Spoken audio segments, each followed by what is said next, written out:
Doctora, diga algo a la cámara. No, ¿Qué está haciendo?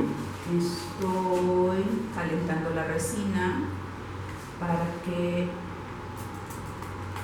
la impresión salga bien.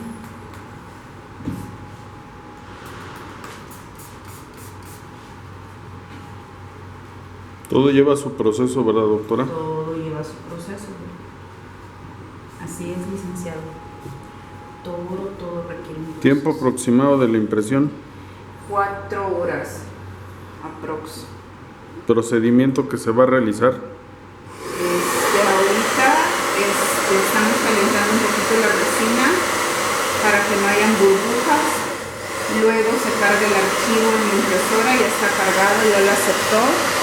Y aproximadamente se tarda 4 horas y 20 minutos en imprimirlo. Luego se lava en alcohol isopropílico y se cura.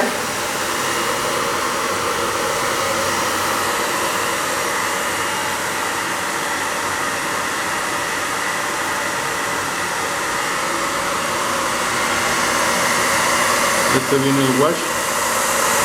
¿Perdón? ¿Este sería el wash? El primero, el transparente, sí, ese es el wash. ¿Qué líquido contiene adentro? Alcohol isopropílico. ¿Y en este? Y ese es la máquina de curado, que es con luz ultravioleta. Y ese es el que termina de endurar bien la resina.